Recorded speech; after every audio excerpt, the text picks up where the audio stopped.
મિત્રો, નવા બટેકા બજારમાં ખૂબ જ આવવા લાગ્યા છે. તો આજે આપણે કાચા બટેટામાંથી એકદમ ઇન્સ્ટન્ટ વેફર બનાવશું, જે બજારમાં મળે છે એવી જ તૈયાર થાય છે. તેના માટે આપણે અહીં 3 નંગ આ રીતે એકદમ કડક નવા બટેટા લઈશું, જેની છાલ છે એ આરામથી આ રીતે નીકળી જતી હોય અને કડક તમે જોઈ શકો છો. આ રીતે પીળું પડી ગયેલું બટેટું હોય તેની વેફર સારી નહીં બને. તો આપણે બટેટાની વેફર બનાવવા માટે એકદમ ક્રિસ્પી બને, તમે અવાજ સાંભળ્યો એ રીતે, તો આ રીતે વ્હાઈટ હોય, એકદમ સફેદ બટેટું હોય એવું લેવાનું. પીળાશ પડતું પોચું બટેટું નહીં વાપરવાનું. જેવું બટેટું તમારું સારું હશે એટલી તમારી વેફર છે એ સારી બનશે. પહેલાં તો આપણે માટીને સારી રીતે ધોઈ લઈશું. અહીં છાલ ઉતારવાની કે બાફવાની, સૂકવવાની કોઈ ઝંઝટ વિના સીધી જ તમે બટેટાની વેફર બનાવી શકશો. બસ 2 થી 3 વસ્તુ છે એ તમારે ધ્યાન રાખવાની. તો એક તો બટેટા છે એ સરસ કડક નવા લેવાના, જે અંદરથી એકદમ આ રીતે વ્હાઈટ હોય, ને આ રીતે આપણે શેપમાં કટ કરી લઈશું. બાળકોને આ શેપ છે એ વધારે પસંદ આવતો હોય છે, જેથી બજાર જેવી એકદમ લાગે દેખાવમાં પણ, અને મસાલો પણ આપણે એકદમ એવો સરસ બનાવશું. તો આ રીતે બધી જ વેફર કરી લઈશું.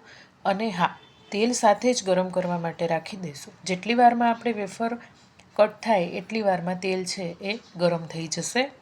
અહીં છાલ પણ ઉતારવાની જરૂર નથી, અને એટલા માટે જ આપણે બટેટાને સારી રીતે ધોઈ લીધા હતા, જેથી તેની ઉપરથી માટી છે એકદમ સારી રીતે સાફ થઈ જાય. હવે થોડું તેલ ગરમ થાય એટલે આ રીતે થોડી થોડી બટેટાની વેફર સીધી જ પાડી દેવાની. તમે સીધી તેલમાં પણ પાડી શકો, પરંતુ જો દાજવાનો ભય હોય તો તમે બહાર થોડી એવી આ રીતે પહેલાં ખમણી લેવાની અને પછી તેલમાં ઉમેરી દેવાની. હવે એકદમ ધીમા તાપે અથવા મીડિયમ તાપે તેને આ રીતે તળી લેવાની, એકદમ ક્રિસ્પી થાય ત્યાં સુધી. તેના ઓછા એકદમ તેલમાં બબલ્સ થઈ જશે ને એકદમ સરસ એવી ક્રિસ્પી જારો ઉઠશે ત્યાં જ તમને ખ્યાલ આવી જશે કે તે તળાઈ ગઈ છે. મેં સાદી વેફર પણ થોડી કરી હતી, પરંતુ આ જે આપણે બજાર જેવી તૈયાર કરી છે એને મેં એક સાઈડ કરી લીધી છે. બીજી છે એ તળાઈ છે ત્યાં સુધીમાં મેં ચીલી ફ્લેક્સ અને ઓરેગાનો, જે પીઝા સિઝનિંગ વધ્યું હતું તે લીધું છે. તેની સાથે 1 ચમચી લાલ મરચું, 5 ચમચી સંચળ, 5 ચમચી સૂંઠ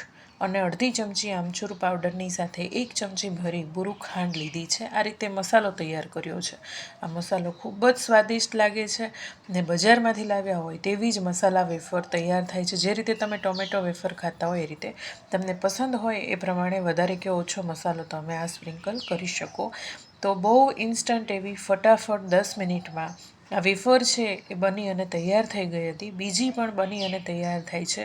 તો 3 નંગ બટેટામાંથી લગભગ કથરૂટ ભરી અને વેફર તૈયાર થઈ હતી. વિડીયો પસંદ આવ્યો હોય તો વિડીયોને લાઇક કરી શેર કરજો. હજુ સુધી ચેનલને સબસ્ક્રાઈબ ન કરી હોય તો સબસ્ક્રાઈબ કરી લેજો.